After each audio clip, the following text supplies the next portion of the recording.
Sí, es un verdadero regalo poder compartir este tiempo de radio con ustedes. Les saludamos ya desconfinados, pero con un riesgo latente a tenor de las informaciones que venimos recibiendo. Parece que los nuevos brotes de este coronavirus siguen surgiendo por todas partes. Hay pocos territorios en nuestro país que se libren.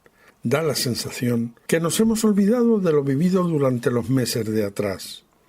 Uno va por la calle y no deja de ver gente con la mascarilla en la garganta o sin ella, en un alarde de irresponsabilidad. Se ha generalizado entre nuestros jóvenes un nuevo mantra que asegura que solo los mayores se contaminan. Gran error que nos puede hacer volver a situaciones no deseadas. Confiemos en el Señor y pidamos que desparrame un poco de sensatez entre estos conciudadanos que parecen no enterarse de nada. Hoy, 18 de julio, la Iglesia celebra la memoria de San Arsenio, un senador romano encargado por el emperador Teodosio de la educación de sus dos hijos. Cansado de la vida cortesana, Arsenio decidió irse al desierto para orar y hacer penitencia. Así conoció los sinsabores de la inmigración, pues se marchó a un monasterio en el desierto de Egipto. Arsenio se hizo famoso por sus penitencias extraordinarias. Con frecuencia pasaba toda la noche en oración. Los sábados, al anochecer, empezaba a rezar de rodillas con los brazos en cruz y permanecía así hasta que caía por el suelo desmayado. Y como es habitual en nuestro programa, imploramos la intercesión de nuestro santo emigrante del día, San Arsenio, y la de la Santísima Virgen, nuestra Madre, la Señora de esta casa, para que sean protegidos todos estos hermanos que se suben a las pateras en un viaje desesperado hacia nosotros, a la búsqueda de un futuro más amable. Y tras 2 días de celebrar a Nuestra Señora en su advocación de El Carmen, patrona de todas las gentes del mar, no tenemos más remedio que hacerlo con la Salve Marinera.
Queridos amigos, el emigrante ¿es expulsado o es atraído? ¿Qué es lo que expulsa al inmigrante? ¿Qué hace que explote en él un deseo desaforado de salir de su tierra y abandonarlo todo? La guerra, la violencia, el hambre, la falta de oportunidades, en definitiva. Todos aquellos aspectos de la vida que impiden a una persona que pueda construir un futuro tanto para sí mismo como para los suyos. ¿Y qué es lo que atrae al inmigrante? El lujo, la opulencia, la vida fácil o, al menos, un poco más amable que la que lleva hasta ese momento. Me decía un joven africano que en su país los jóvenes piensan que en Europa hay árboles llenos de dinero. Solo hay que cogerlo. O como decía otro dicho clásico, que aquí atamos a los perros con longanizas. También les atrae el subsidio. Allí te dan dinero para que no te falte de nada, les dirán no pocas voces amigas. Un joven africano ve la televisión.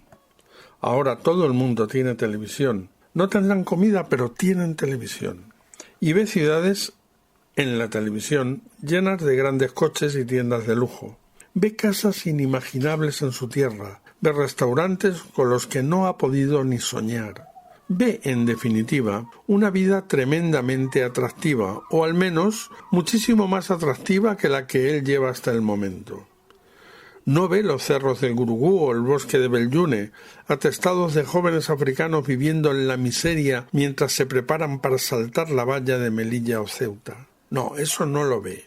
No ve los cuerpos de centenares de africanos tumbados en algún puerto español o italiano después de que Salvamento Marítimo haya recogido sus restos de una patera naufragada. Esto tampoco lo ve. No ve a sus compatriotas hacinados en chabolas mientras tratan de encontrar algún jornal en determinadas zonas agrícolas de España. Todo esto no lo ve porque la televisión de su país no lo muestra. Ya se cuidan mucho de hacerlo. Tampoco ve a legiones de jóvenes como él que deambulan de recurso en recurso cayendo en las redes de la mafia del top manta, cuando no de la prostitución, a la espera de que alguien les pueda ayudar a conseguir sus papeles y poder buscar un trabajo decente que les permita afrontar el futuro con ciertas garantías. Nuestra sociedad le oculta esta realidad y no pueden ni imaginarla hasta que no se topan de bruces con ella, después de ser rescatado de la infernal patera o de haberse dejado buena parte de su piel en el salto de una valla. Nuestros jerarcas no están interesados en que se conozca en origen lo que después sucederá con casi total seguridad. Además, algún paisano que ha regresado de vacaciones a su país de origen y con el que nuestro joven ha contactado se guardará de contarle la realidad y le hablará exclusivamente de lo bien que vive aquí, exagerando las más de las veces lo que realmente sucede en su vida de inmigrante. Nuestros ministerios de Exteriores y nuestras instituciones europeas están llenas de jerarcas bien alimentados, a los que no les falta de nada, que se ocupan de tratar de establecer barreras para que estos jóvenes no puedan llegar hasta nosotros, sin preocuparse lo más mínimo de hacerles ver en sus países de origen la realidad con la que se van a topar aquí. Disponen de recursos para cobrar dietas y gastos que les permitan frecuentar los mejores restaurantes y viajar en primera clase, pero no tienen dinero para realizar campañas de información en los países de origen de estos emigrantes que les ayude a conocer lo que realmente les espera cuando lleguen, si llegan al dorado europeo. Es una falta de sensibilidad descomunal, por no decir de vergüenza, que no hace sino alimentar esta imagen idílica, pero falsa, que todos estos jóvenes adquieren y que está detrás de su deseo de jugarse la vida en el desierto y después cruzando el Mediterráneo para llegar a una tierra de promisión que nadie les ha prometido.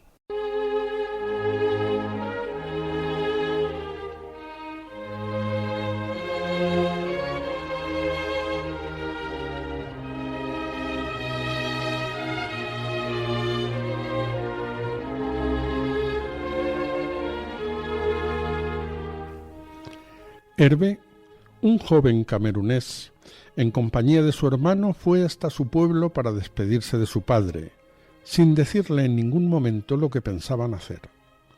Qué dolor despedirse de un ser querido sabiendo que posiblemente será la última vez que lo ves y sin podérselo anunciar. Lo mismo les ocurriría con su hermano mayor, a quien dejaron con la comida en la mesa porque, de saberlo, no les hubiera dejado emprender un viaje que ellos veían tan necesario para poder salir de la situación en la que se encontraban. Viajaron hasta el norte del país para pasar desde allí a Nigeria, donde serían robados por los terroristas de Boko Haram que campan a sus anchas por aquella zona. tienen que quedarse en la siguiente ciudad para intentar trabajar y conseguir algún dinero para continuar su viaje.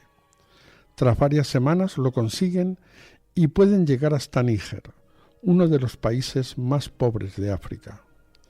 En Amlit, una ciudad de Níger, se dedican a captar viajeros para un transportista ilegal y así consiguen pagar su plaza hacia la esperanza. Nos cuenta Hervé todas sus peripecias en el paso por el desierto, hasta ser abandonados cerca de la ciudad de Ingezan, en Argelia. Tuvieron que beber el agua de un radiador de un coche para poder llegar vivos a este punto, donde habían sido abandonados por su transportista. El futuro lo perciben ya cercano, pero están varados en un pueblo del desierto sin dinero ni documentación. Tienen que ponerse a trabajar hasta que consiguen comprar 2 pasaportes de Mali, un país con convenio de frontera con Argelia. 2 pasaportes de 2 personas con las que, según los traficantes, tenían una cierta semejanza física, aunque una mirada detenida podría captar el engaño con facilidad. Reemprenden la marcha y en el centro del país la policía para el autobús en el que viajan y los detiene tras descubrir, lógicamente, que los pasaportes son falsos. Unos días después les dejan marchar y por fin consiguen llegar a Orán, al norte del país, donde se reencontrará con su hermano. Encuentran a un amigo que les ayuda y tras varias semanas recuperándose, emprenden la marcha hacia Marruecos. Una vez pasada la frontera, llegan a un punto dominado por unos paisanos de Camerún, que los detienen y apalean por no llevar nada que poderles ofrecer. Durante un recorrido que dura ya más de 6 meses, y en el que han sido vejados, robados y apaleados en repetidas ocasiones, el que lo hagan también unos hermanos de su país ha sido la experiencia más dolorosa de todo el viaje. Por fin llegan a la ciudad de Fez, en Marruecos, donde deberán esperar desde abril hasta finales de mayo, mientras colaboran con los amigos que les acogen. Había una empresa que hacía cuellos con la piel de vacas y caballos. Estaba con un amigo, dice Hervé, que tenía relación con el jefe de allí. No nos podíamos quedar sin hacer nada.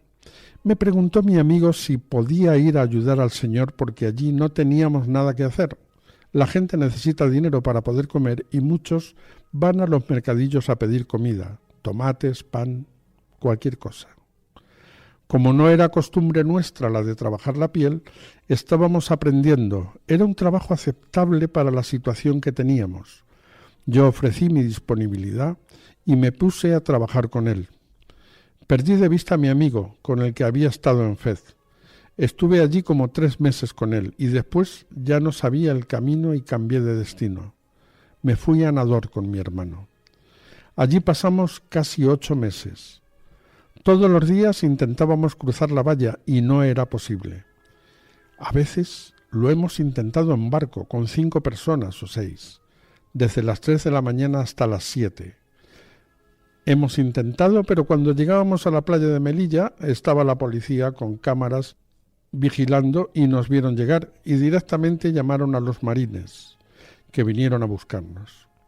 Cuando llegaron pensamos que era nuestro día de suerte, pero nos dijeron que no era nuestro día de suerte, que teníamos que volver a Marruecos. Nos llevaron hasta los policías marroquíes. Nos preguntaron por qué en barco, pero nosotros les dijimos que no podíamos hacer otra cosa, que nuestra situación era mala y por eso estábamos allí. La policía marroquí los lleva a la frontera entre Argelia y Marruecos de nuevo. La distancia para volver son más de 500 kilómetros.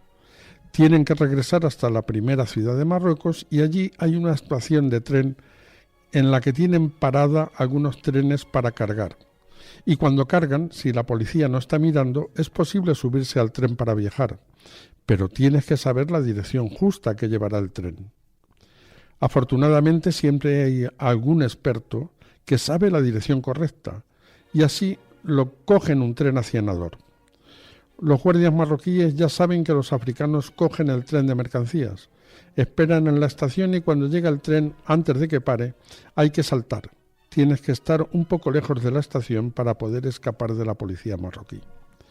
Llegan al monte Gurugú, donde todos esperan con la expectativa de poder saltar la valla de Melilla. Mi hermano y yo, dice Hervé, lo hemos intentado muchas veces. Una vez lo conseguimos, pero nos expulsaron el mismo día. Volvimos a Gurugú desesperados de la situación. Cuando nos expulsaron yo estaba muy triste porque no nos habían dejado, por lo menos a mi hermano. No sabía qué hacer. Tenía un poco de dinero y decidí irme a Tánger porque me decían que a veces por mar es más fácil. Me fui a coger el tren de mercancías y conseguí llegar a Tánger cogiendo después un autobús. En Tánger nada de positivo. Costaba dinero ir en barco, casi 150 euros. No tenía suficiente. Esperaba una barca que costara menos, como 100 euros o así, y decidí volver a Gurugú. Me encontré allí de nuevo con mi hermano. Una semana después organizan saltar de nuevo la valla. Eran casi 300 personas. Salen anocheciendo hacia Melilla, para llegar allí a las 4 de la madrugada. Faltaban 100 metros para llegar a la valla y los detectan las cámaras. Llegaron los policías marroquíes avisados por la Guardia Civil. Pasan la noche allí. No podían intentar pasar porque había mucha policía, pero deciden pasar el día allí sin moverse. A las 7 de la mañana se levantan y corren hacia la valla. Había mucha policía esperando. Habían fabricado escaleras de unos 7 metros para saltar. Cuando salen del campamento cada uno lleva la suya. El primero era en llegar a la valla, pone su escalera y los demás suben. Allí no estaba su hermano porque había vuelto a Gurugú durante la noche. Así empezó todo. Consigue saltar a las 8. Llama a su hermano para saber dónde está. Él no puede venir porque no estaba allí cerca. Les bloquearon, les habían localizado, les ponen en un pasillo, les echaron gases y no podían ni respirar. Al final los llevan a un centro de retención. Mi hermano estaba muy triste, afirma Hervé, porque él no lo había conseguido. Después, él esperó un año y luego lo consiguió. Hervé pasó 3 meses en el centro de retención. Pasaron exámenes médicos, las policías les toman las huellas y después los trasladan a la península. Les pagaron el viaje en barco hasta el centro de acogida. Hervé llega al centro de acogida de Málaga. Había una ambulancia de la Cruz Roja esperando. Después pasaría 2 semanas en Puente Genil. En el viaje en barco desde Melilla hasta Málaga, no sabía que la lucha más grande estaba por llegar, que la lucha más complicada era la que había que hacer aquí. Desde que salió de su país hasta que coge el barco pasaron más de 1 año y 3 meses. Merecía la pena el sufrimiento. Estaba feliz, aunque le entristecía que su hermano no estuviera con él. Se habían ayudado tanto el uno al otro. Desde Puente Genil viene a Madrid. Aquí consigue sus papeles, hace cursos de atención geriátrica, se forma para tener un futuro. Hervé es una persona que tiene mucha paciencia y la esperanza de que las cosas cambiarán le mantiene aquí durante todo este tiempo. Espera que le salga un contrato de trabajo para poder regularizar su situación en España. Es el proceso que tiene que vivir ahora. Espera poder volver a ver a sus padres y sus hermanos.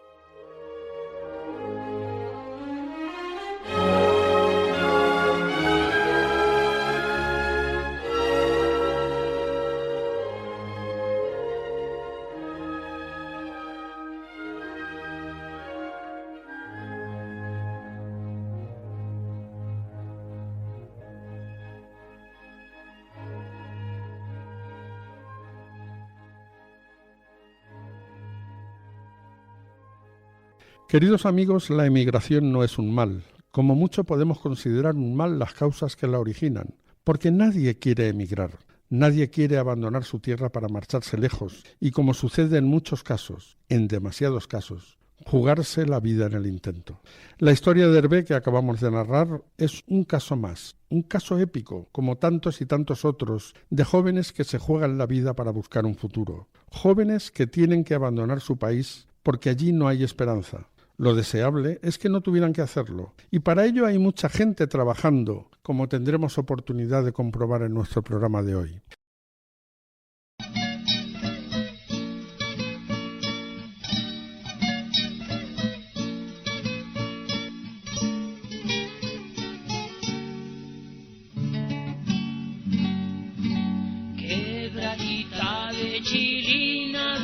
vidita, donde yo te conocí.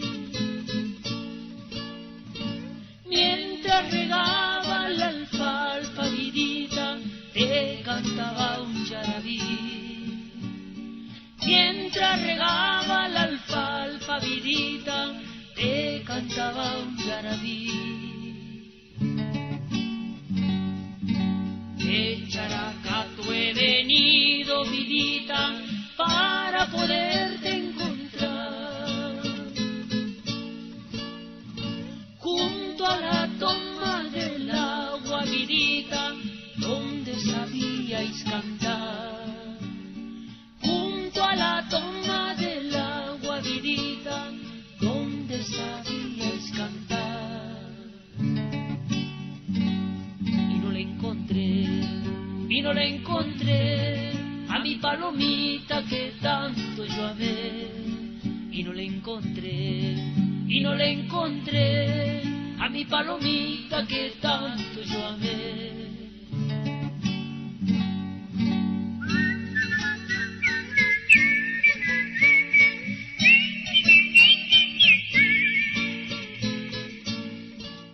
Queridos amigos, están ustedes en Raíces, el programa sobre migraciones que Radio María emite en la tarde de los sábados. Decíamos anteriormente que el emigrante es atraído o expulsado, pero cuando se pone en marcha y quiere llegar a su destino, en el dorado europeo o americano, aparecen una serie de muros que tratan de evitar su llegada. Hoy queremos retomar dos conversaciones sobre este tema que mantuvimos, por un lado, con don Ramón de Marco, sociólogo, y por otro, con don Santiago Agrelo, arzobispo emérito de Tánger.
Queridos amigos, están ustedes en Raíces, el programa sobre migraciones que Radio María emite en la tarde de los sábados. Hoy hablamos de los muros a la emigración y tenemos con nosotros a nuestro primer invitado. Don Ramón de Marco es sociólogo y especialista en refugiados. Ramón, buenas tardes y gracias por acompañarnos. Hola, buenas tardes. Ramón, hace prácticamente 48 horas la Unión Europea ha lanzado un programa para invitar a sus socios a deportar a todos aquellos inmigrantes que no estén en posesión de la documentación correspondiente, o sea, todos los que llamamos irregulares o muchas veces ilegales. Esto viene como consecuencia de la última reunión de jefes de Estado que se ha producido hace unos pocos días. ¿Cómo valoras esta intención de la Unión Europea? Bueno, yo creo que está hablando desde el punto de vista de la Unión Europea, ¿no? Sí. Más a nivel personal. Yo creo que lo han tomado como una disyuntiva, en el sentido de que, por un lado, si quieren proteger a los refugiados, según su interpretación, lo que tienen que hacer es separar a los migrantes, a los que no tienen causas políticas o persecución, para poder dar protección a los otros. Esto es un poco la base, ¿no? Separar para proteger. Esto sería un poco la base sobre los cuales ellos toman la determinación y partiendo también de otro hecho constatado de que aquellos a los que se deniega el asilo porque no tenían causas de persecución, y se les da una carta de expulsión, solo se ejecuta en torno a un 35%, 36% de estas devoluciones. Y entonces, ante la continuación un poco de la demanda de asilo y de la problemática del asilo, pues esa es la situación ya. La Unión Europea solo ha conseguido, al parecer, algo más de 13.000 reubicaciones de todos estos refugiados, de las 160.000 que en principio se había planteado. ¿Esto puede surgir esta medida como pues una especie de ocultamiento del fracaso que ha supuesto este programa de reinserción a través de los distintos países?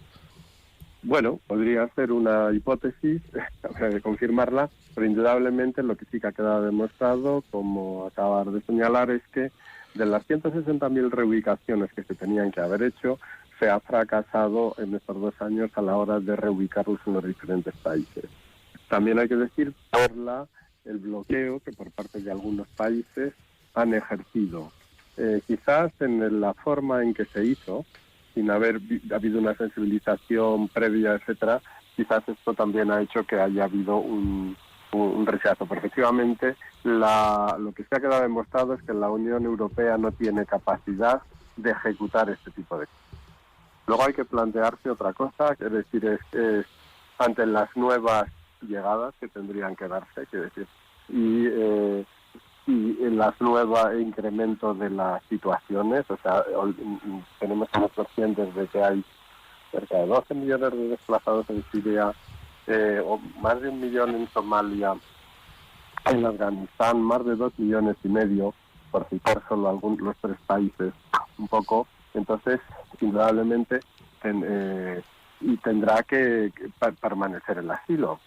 Y ahí se hacen muchas preguntas. Hay que ir a los campos de refugiados, a traer las poblaciones vulnerables, porque otra cosa también de la que queda demostrada es que los que llegan no siempre son los más vulnerables, y que tiene que haber mayor compromiso. Yo creo que quizás, no sé si te gustaría pensar que para hacer un mayor compromiso por parte de la Unión Europea, yo creo que ellos han hecho esta estrategia, ¿no? Vamos a diferenciar para poder proteger realmente a los que son poblaciones que están más en riesgo. Esta sería una interpretación bonantible, pero hay que ver si efectivamente o no se intensifica ese control. Es como separar el trigo de la paja, ¿no? De alguna manera. Mi compañero Américo te quiere lanzar una pregunta. Don Ramón, buenas tardes. Quería preguntarle si en esta postura de la Unión Europea ha bajado los brazos. Había hace algún tiempo ya un cierto compromiso de parte de la Unión Europea para implicarse en el desarrollo del sur. Ahora lo que se pretende es construir muros y echar hacia afuera de los muros a los que no quiere, de alguna forma. Bueno, yo creo que ha habido un tema que ha sensibilizado, a lo mejor excesivamente, que es cómo se está utilizando el tema del refugio y la migración en el contexto europeo. Y lo que se está viendo es que este tema ha sido un tema generador de muchísimas tensiones en el interior de los países, que ha dado causa o ha sido la cabeza de turco, por decir así, o el chivo expiatorio, que han utilizado muchísimos grupos, sobre todo de extrema derecha, para tensar la convivencia en el seno de las poblaciones. Hay una realidad que nos escapa, quiero decir, es el incremento de estos otros partidos populistas que están arguyendo este tema como un tema que está crispando muchísimo las sociedades. Estamos en un año un poco crítico desde el punto de vista electoral. También es un tema muy vivo en Austria y también es un tema que tiene mucha naturaleza de ruptura en muchos países europeos, sin pensar en todos estos de Hungría, Polonia, República Checa o Eslovaquia, lo que es el grupo de Visegrad, donde también es uno de los temas generadores también un poco de tensión intraeuropea. Entonces, en ese sentido, quizás están un poco a lo mejor poniendo la venda antes de la herida. Ramón, hay una serie de países que nos has comentado que se han negado a la reubicación, entre ellos está Hungría, un país que tú también conoces porque resides allí, pero todo esto nos viene en una época en la que, por ejemplo, pues al otro lado del Atlántico, Estados Unidos, un país forjado por emigrantes, pues tiene un presidente que ha planteado en su campaña electoral, sensible a los requerimientos de una población importante, el establecimiento de un muro. ¿Esto podemos decir que es una contaminación a nivel global? O sea, ¿los europeos nos está pasando lo mismo que a una parte de los americanos? ¿Tenemos miedo a algo? Sí, yo creo que es un síntoma indirecto de por no afrontar el problema real. El problema real es qué está pasando con la globalización, cómo está impactando las nuevas reglas de juego en unas sociedades construidas en base a Estados-nación, que no tienen capacidad de controlar esto y que están sufriendo desde el punto de vista económico. Hay una política sin economía, una economía sin política. Quiero decir, yo creo que es el verdadero impacto es esto. Y entonces han crecido las incertidumbres, han crecido los miedos, porque el elemento, el trabajo también es un elemento que se está poniendo en una crisis de manera permanente por el tema de la robotización y por el tema de la translocalización, etcétera. Entonces, yo creo que ese es el verdadero tema, y el tema de las migraciones, que es un tema también que de alguna manera si hay un movimiento de capital y de bienes, etcétera, indudablemente las personas se van a mover. O sea, eso es una trilogía que va unida a todas. Y entonces cuando ya se empiezan a mover las personas y masivamente, ahí hablaríamos ya de la migración económica y de lo que ha sido también el acaso del modelo de Estados-nación en una serie de continentes, fundamentalmente en el africano, pero no solo, tomando como modelo en su día las metrópolis.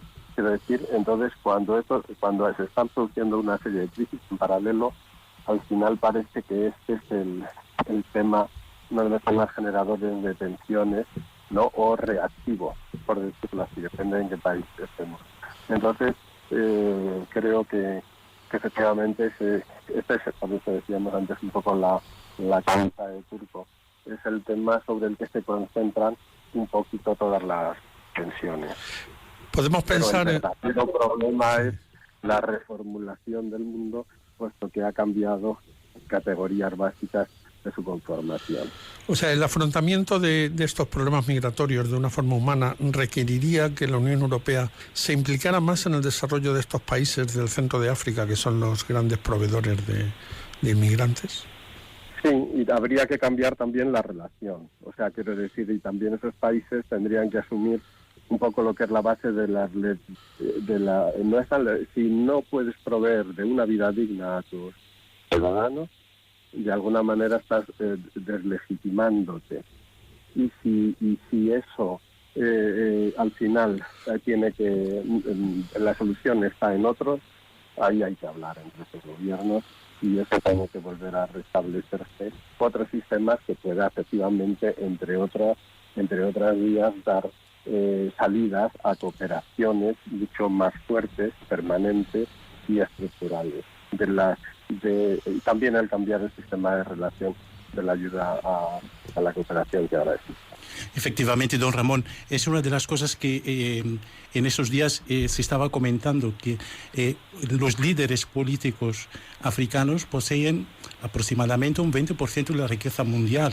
Es decir, que al final no es por falta, no hay el bienestar que debería de haber para no hacer esta inmigración o este movimiento que ocurre en este momento, no es por falta de riquezas, es precisamente por una relación quizás no adecuada de las fuerzas económicas, ¿no? De alguna forma. Sí, o sea, requiere un replanteamiento muy, muy en profundidad y sentar las bases de otra cooperación que va a tener que ser de manera permanente y estable, no de manera puntual y coyuntural, como ahora se está. O sea, eso de alguna manera pone en entredicho la validación del actual sistema de cooperación. que también tiene la Unión Europea con otros países. Pues esto sin duda, Ramón, requiere que dediquemos otro programa a ello, en el que esperamos poder contar con tu impagable ayuda. Muchísimas gracias por estar con nosotros, porque te hemos sacado de una celebración importante que está a punto de iniciarse, ¿no? Ramón de Marco, nuestro sociólogo de cabecera, muchísimas gracias por acompañarnos en esta tarde. Gracias a vosotros y a vuestra disposición. Gracias. Estás preso de nuevo, ¿verdad? ¿Crees que es un juego? Pero tu madre llora y sufre. Allá adentro sentado piensa cómo escapar, porque en un juicio perdió su libertad, está aumentado. Ay, del barrio. Allá adentro sentado piensa cómo escapar, porque en un juicio perdió su libertad, está mi hermano. Yo le canto. Dime, brother, dime si creyes que es justo hacer sufrir a la madre que te trajo a este mundo por un dinero prestado, porque te lo cobra el gobierno cuando estás encerrado. Cuando tu madre te batió visita, el dolor en su alma tratan de soportar para que tú no la veas sufrir, pero al llegar a su casa tú la tienes que oír como grita, y ella se tira al piso a desahogar el dolor y como llora. Queridos amigos, están ustedes en Raíces, el programa sobre migraciones que Radio María emite en la tarde de los sábados. Hoy hablamos de los muros a la emigración. Acabamos de hablar con Ramón de Marco, sociólogo. Y corresponde ahora retomar una conversación que mantuvimos con don Santiago Agrelo, arzobispo emérito de Tánger. Don Santiago, gracias por estar con nosotros. Buenas tardes. Monseñor, gracias a vosotros. Monseñor, recientemente en una entrevista concedida al diario El País, el Santo Padre afirmaba que el peligro en tiempos de crisis es buscar un Salvador que nos devuelva la identidad y nos defienda con muros. Monseñor, ¿son útiles los muros? ¿Qué consecuencia traen? Creí que me iba a preguntar por el Salvador. Sí, prefiero que me pregunte por los muros.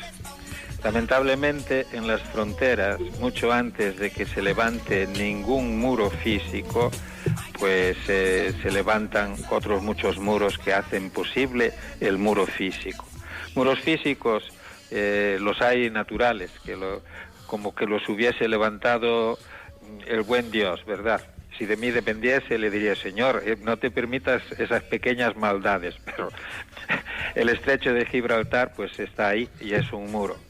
Pero los muros que realmente condicionan nuestra moralidad, nuestra ética, nuestro sentido de la vida, pues son los muros del lenguaje, el lenguaje de la información con relación a los emigrantes termina por ser un lenguaje enemigo de los emigrantes. Los pinta mal, se escogen las palabras para pintarlos mal. Y esto da lugar pues a la creación ya de un segundo muro que no es físico, es emocional, es psicológico, es un muro de rechazo, un muro de sentimientos negativos con relación al emigrante, que hace posible luego el muro político o el muro legal. Es decir, si una sociedad alimenta sentimientos negativos con relación al emigrante, al extranjero, entonces lo fácil es que la política se traduzca en normas, en protocolos, no solo de control, sino de rechazo del emigrante, que traducido en palabras concretas es rechazo del pobre, es rechazo del necesitado, es rechazo efectivamente del que más lo necesita. Esos muros hay que derribarlos como sea. Monseñor, el Papa reconoce que el drama de los refugiados le ha marcado y cuenta un estremecedor hecho. Cito palabras textuales del Santo Padre. Aquel hombre lloraba y lloraba en mi hombro con el salvavidas en la mano porque no había logrado rescatar a una niña de 4 años. Monseñor, usted es pastor en una diócesis que vive constantemente momentos muy duros con emigrantes subsaharianos que quieren llegar a Europa. ¿Le ha marcado a usted también este drama?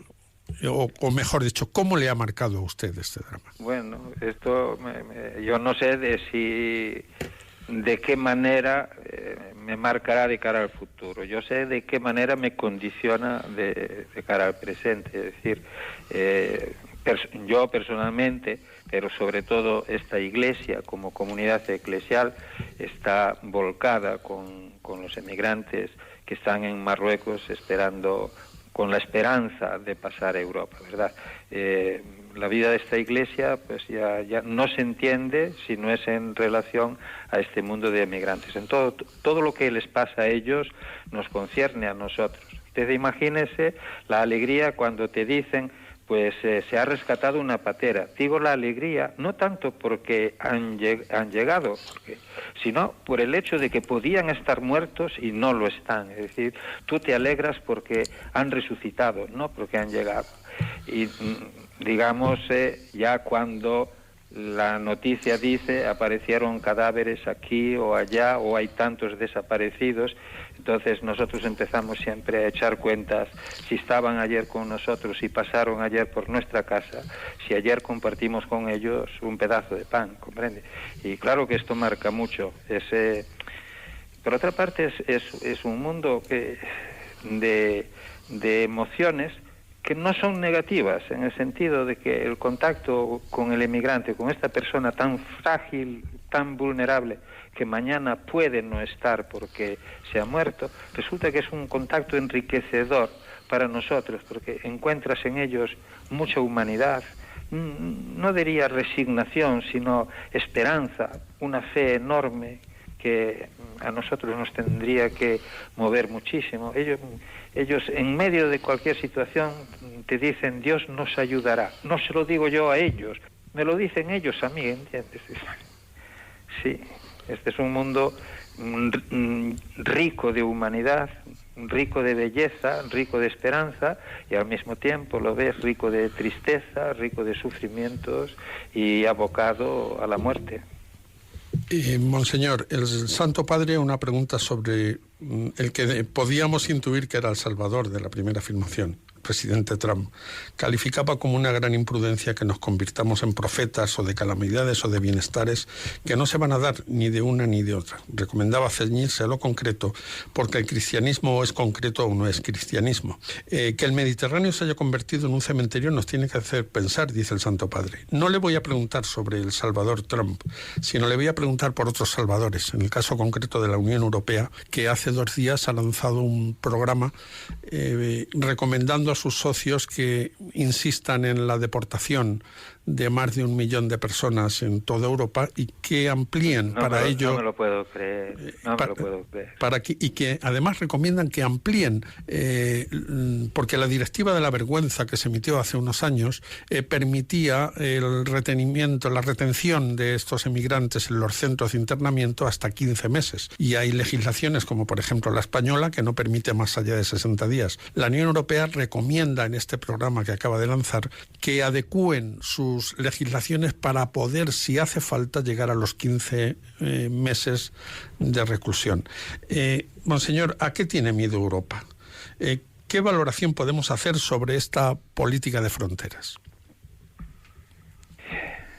Yo supongo que las opciones se hacen desde intereses políticos, desde lo que digo políticos, he dicho mal la palabra, desde intereses económicos, que se supone que el emigrante, y puede que algo de razón en esto haya, el emigrante que va a ser un elemento desestabilizador de las economías de Europa, en cuanto que llegaría a Europa mano de obra barata, disponible, con todas las consecuencias económicas y sociales que esto pudiera llevar consigo.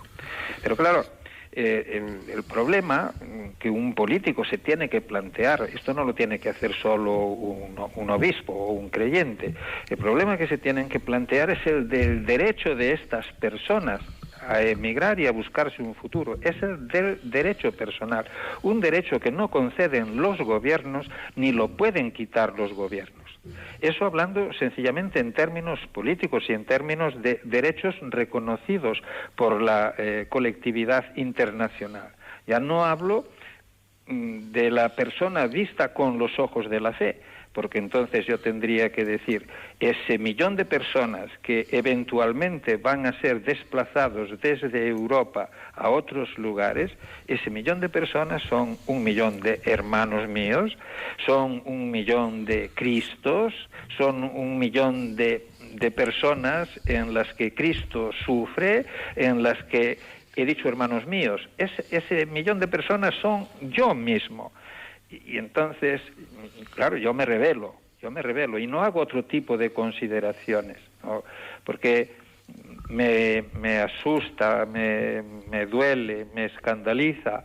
Estos días, por ejemplo, se hablaba de si los pasos en la frontera de Ceuta estaban de alguna manera posibilitados por las autoridades marroquíes para hacer una especie de chantaje sobre la Unión Europea por motivos de política agrícola. Si así fuese, estaríamos siempre en que los emigrantes son materia de mercado, materia con la cual nosotros jugamos por nuestros intereses económicos. Y eso es un escándalo desde un punto de vista humano, político, social, no digamos ya desde un punto de vista cristiano, evangélico. Bueno, señor, mi compañero Américo le quiere formular una pregunta. Con mucho gusto, lo escucho. Monseñor, le quería preguntar, es obvio, pero no me resisto a preguntar, de todas formas, en un mundo en el que pues la indiferencia hacia el dolor ajeno parece que se ha generalizado, ¿qué es lo que le mueve? ¿Y qué es lo que mueve a los voluntarios, que hoy nos dice, y en alguna otra ocasión también nos ha comentado, a dejar su espacio de seguridad y tender la mano hacia el dolor del inmigrante que llega? Pues lo que los mueve no lo sé, lo que encuentran sí lo sé. Yo creo que andan buscando, los voluntarios, yo creo que andan buscando sentido para la propia vida. Y esto es muy, muy positivo. La cercanía del dolor del ser humano representa un impulso para el crecimiento de la persona que no se tiene de ninguna otra manera. Es decir, todavía hoy una persona a través de las redes me preguntaba por qué existe el mal. Y dice, yo no sé por qué existe. Lo único que entiendo es que se trata de algo que nos ayuda en la vida a encontrar sentido a las cosas, nos ayuda a encontrar sentido, y es importante que nosotros encontremos el sentido que puede tener la presencia del mal. Y normalmente la fuente más grande, creadora de sentido, es el amor. En este sentido, encontrarse con el sufrimiento del emigrante es como si una madre se encuentra con el sufrimiento de sus hijos, o un hermano el sufrimiento de su hermano. Te encuentras con algo que activa en ti esa fuente de sentido que es el amor, y ya lo puedes dar todo, arriesgar todo, simplemente por aliviar el dolor de tu hermano. Y yo creo que los voluntarios van buscando algo de eso, creo yo. Monseñor Santiago Garrido, le agradecemos como siempre la paternidad con la que siempre nos ayuda y estando disponible. Yo os hablo con muchísimo gusto. Gracias. Pues esperamos... Rezad por nosotros, que andamos muy necesitados. Muy necesitados, por supuesto que sí. Le enviamos un fuerte abrazo desde Madrid. Un abrazo. Siempre hay que dejar la puerta de la esperanza abierta. Esa es la última puerta que se cierra. Por si volvieras,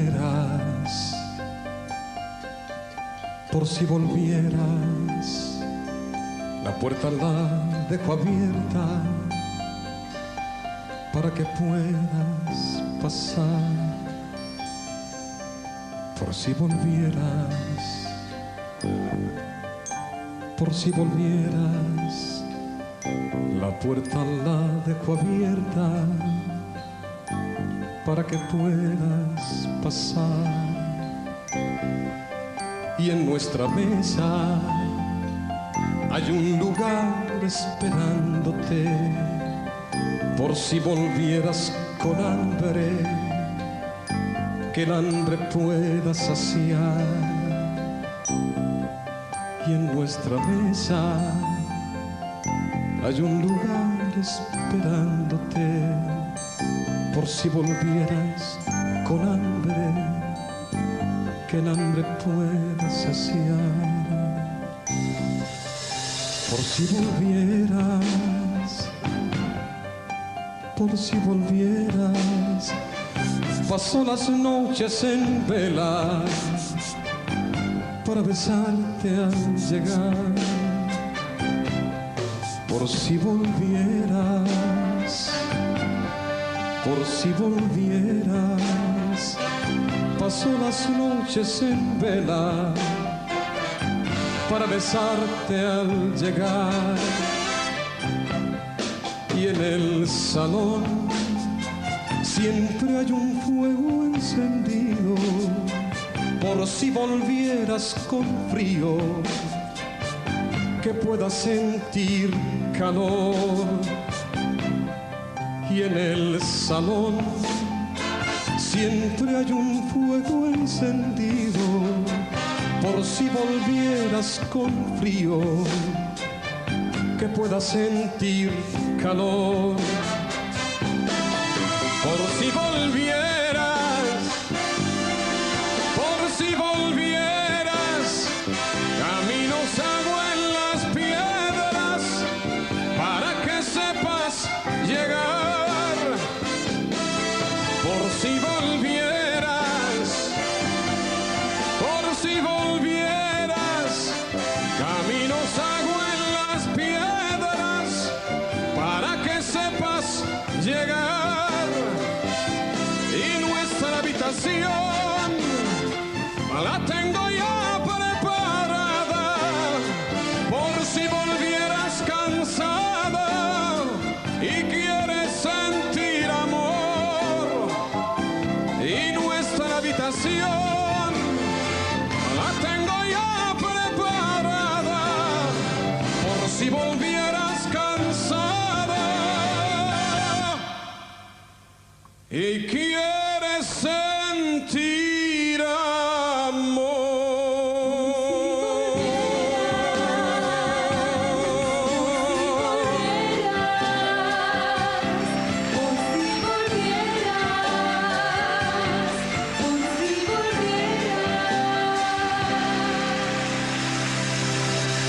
Muchas gracias. Queridos amigos, llega el momento en el que debemos finalizar nuestro programa. Nos despedimos de todos ustedes hasta la próxima edición, que será dentro de 15 días. Le pedimos